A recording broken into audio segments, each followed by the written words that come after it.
Welcome. Welcome to our worship service for the 10th of May 2020. As you can see, I'm still here and I'm still on my own. That's okay. Welcome anyway.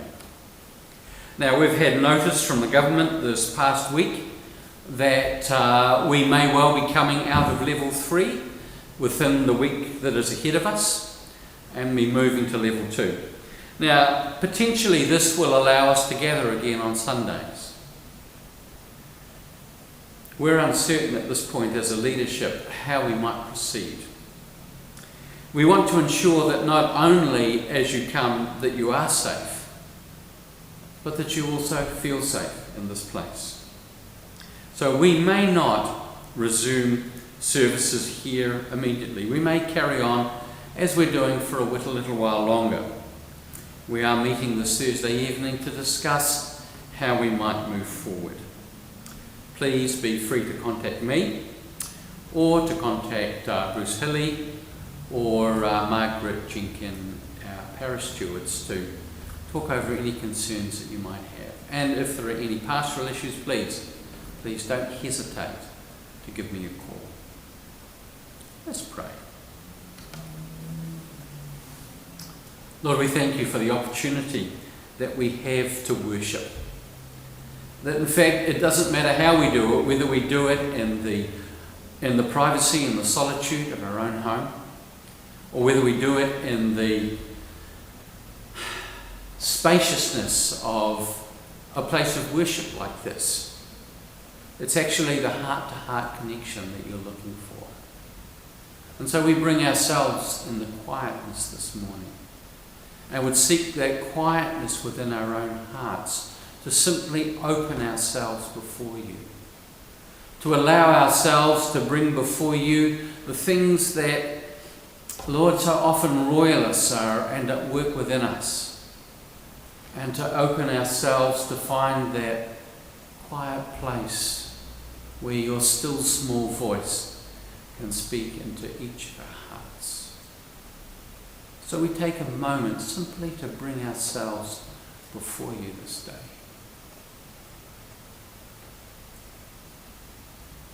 And we seek a sense of your presence and of your leading. That as I share, that your words will just quietly speak into each of our heart according to what it is that we need to hear this day. And so we give ourselves to you, and we do it through Jesus our Lord. Amen. Our first hymn this morning is Love Divine, a great Wesley hymn. It's a beautiful hymn, and I really love the arrangement that we're going to be playing today. It's got words you can sing along if you like, and just enjoy it as you allow the Lord to quietly minister to you and open you to what it is that he might be wanting to say to you this day. So we sing Love Divine.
today we're simply continuing in the studies that we've been doing in the Gospel of Matthew.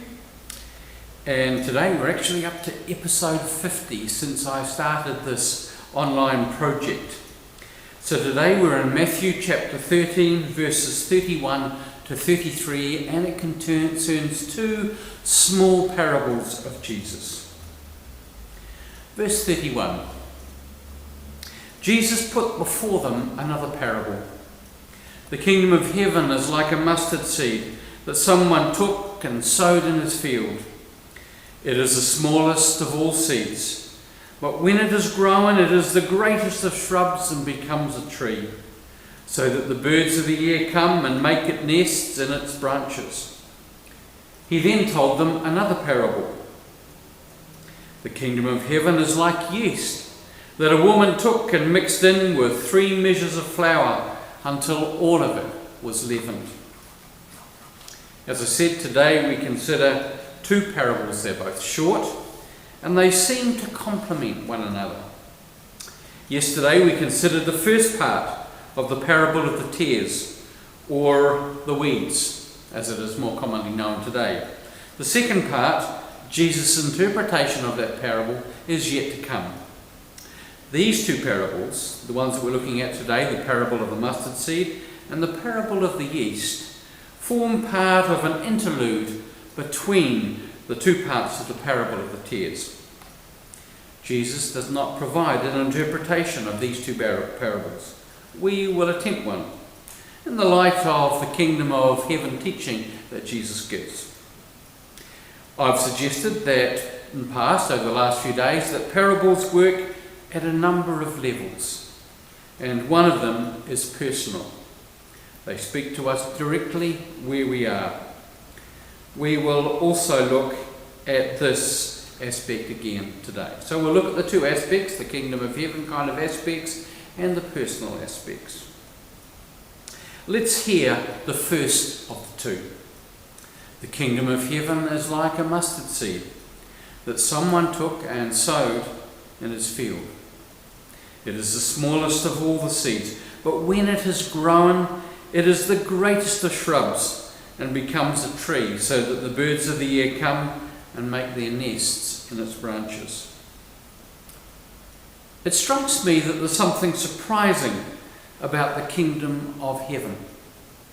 It starts so small. It's almost like it comes out of nowhere, almost invisible. Yet in its seed is all that it needs to grow to its impressive fullness. People might initially write it off as something as of little value, as one that surely won't go the distance. Yet it continues to grow and grow. And as it does, its capacity to embrace a complete ecosystem grows with it. And I think that's important. It's something that actually accommodates all that comes its way. It provides safety. It provides nurture. It provides shelter. And it is not miserly. It is not mean and small. It is generous and spacious.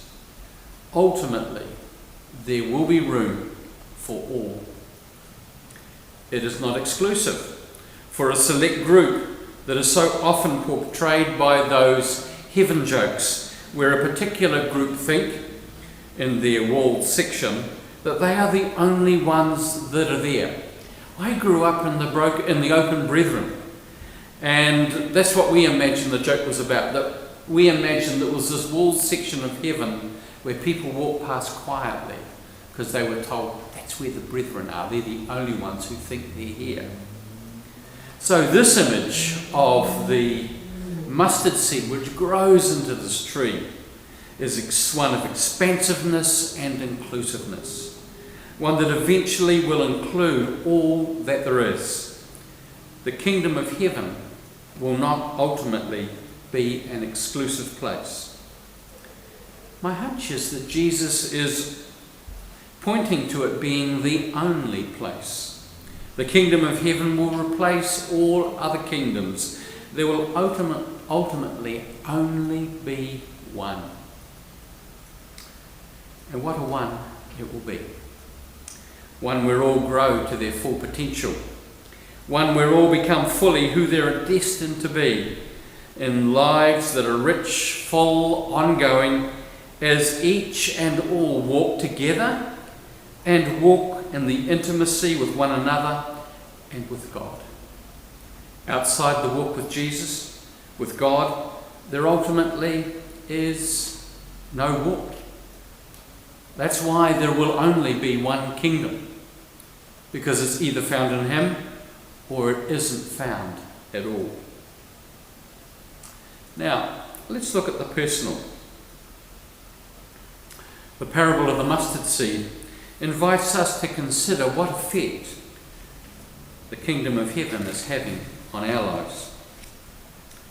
Are we keeping it confined, root-bound, deprived of nutrients and exposure to sunlight that would allow it to grow, to flourish, so that it occupies a safely contained little corner of our lives, under our control, where we like it and can bring it out on appropriate occasions, but only when it suits us.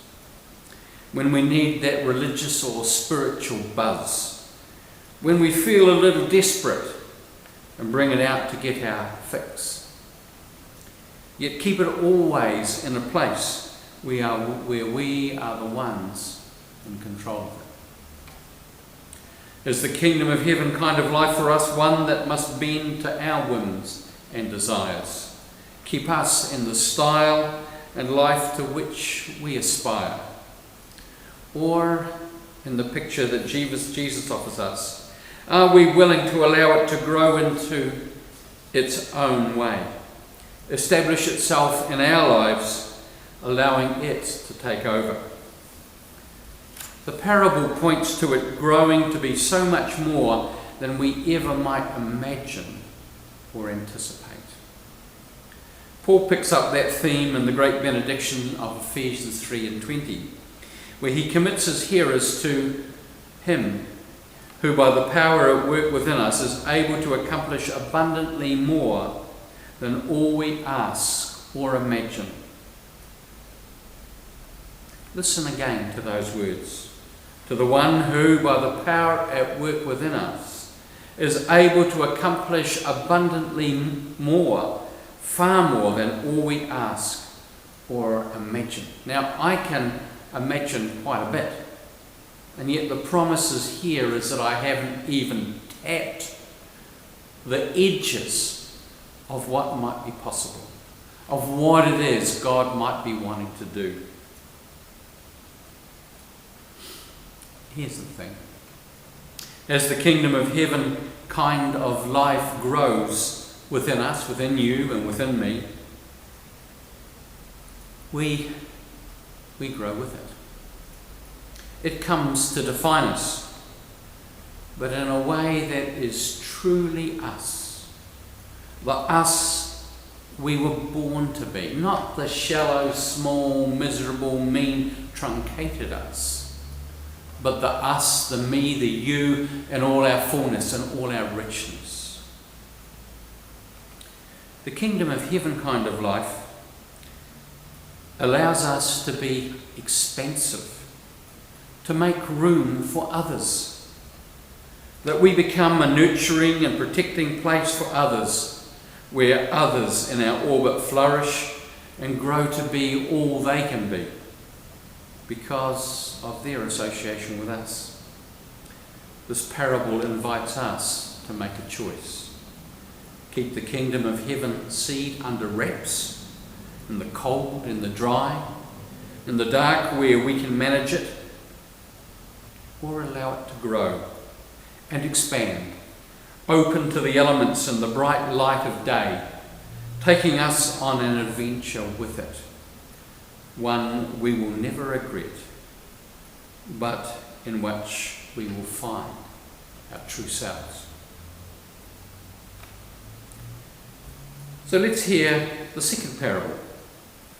The kingdom of heaven is like yeast, that a woman took and mixed in with 3 measures of flour until all of it was leavened. The word used for mixed in is literally hid. The yeast has been not mixed in, but hidden with the flour. This indicates that it is not obvious. It is not seen and easily identified. Yet its results are clear. It works its way through the whole, through the flour, then starts to do its work of expansion. This is all unseen. It is like the work of the Holy Spirit, invisible, yet identifiable by its fruits, its effects. And it is transformative.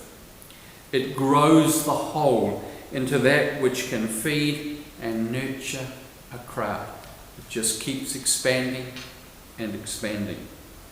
There is ultimately more than enough for all who would come. Like the parable of the mustard seed, this points to the expansiveness of the kingdom of heaven.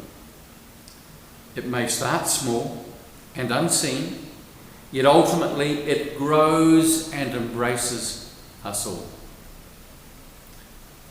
At a personal level, it also asks us whether or not we see this yeast, we see this Holy Spirit activity, we see this kingdom of heaven kind of process being evident in our own lives. Do people find themselves drawn to us? Do they apparently feel safe with us? Do we give them permission to be themselves, where they're not judged, where they're simply accepted for who and what they are?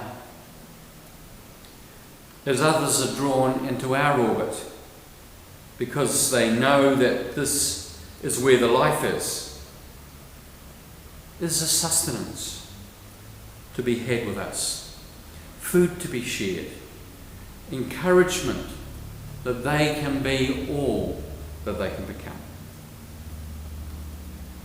Well, these are just a few thoughts. I encourage you to sit quietly with the parables one at a time. Just sit in your own space and just open your heart to the Lord and say, Lord, what is it that you want to show me from this parable about myself and what you're wanting to do in my life? Now, I hope that I've given you a few clues, pointers in the direction it might go. It might be quite different. I encourage you simply to give it a go. Let's pray. Lord, we thank you for the way in which you speak into our lives, often in surprising ways, in little stories, little ones like these 2 parables, ones that challenge and encourage and can also affirm us and assure us that we're either on the right path or there may be a course correction or 2 that we need to make. We're grateful, Lord, that your desire is for our highest and best good. And so, Lord, as we head off into this week and all that awaits us, we simply want to trust ourselves to you. Trust ourselves to your purpose, to your working. Open ourselves that the light might shine. Open ourselves to allow the seed which is within us, to allow the yeast which is within us, to expand us and to grow us, to be the expansive, generous kingdom of heaven kind of people that you desire for us. And so we give ourselves to you, and we do it through Jesus our Lord. Amen. Our closing hymn this morning is Make Me a Captive Lord. Now, the arrangement I've got is of a group of young people. There are no words, but they sing beautifully. And this simply happens to be one of my favourite hymns, and I think it fits well with the theme of today's service. It was one of 2 that we have by George Matheson. The other one is O Love That Will Not Let Me Go. And of all the hymns that I know of, if I am to die anytime soon, I would love for you to actually have both of these hymns at my service. I'm not really too concerned about any others, but those two, particularly this one, Make Me a Captive, Lord. So just invite you to enjoy. If you know the words and can pick them up, you can sing along, or simply just allow them to minister to you today. Make me a captive, Lord, and then I shall be free. Force me to render up my soul, and I shall conquer me. I sink in life's alarms, when by myself I stand. Imprison me within thine arms, and strong shall be my hand. My heart is weak and poor, till it a master find. It has no spring of action sure. It varies with the wind. It cannot freely move till thou hast wrought its chain. Enslave it with thy matchless love, and deathless it shall reign. My will is not my own, till thou hast made it thine. If it would reach a monarch's throne, it must its crown resign. It only stands unmet amid the clashing strife, when on thy bosom it has wept, and found in thee its life. Amen.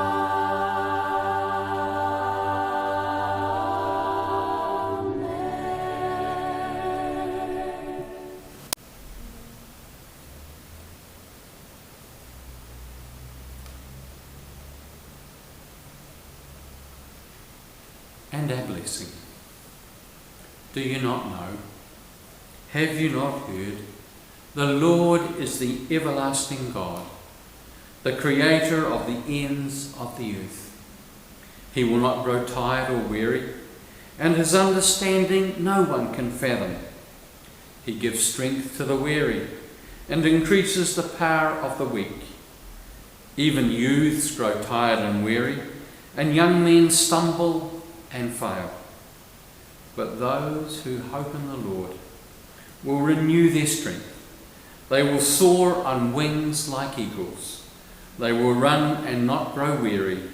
They will walk and not be faint. May the Lord be with you as you head off into this week. Go in peace. God bless you. Amen.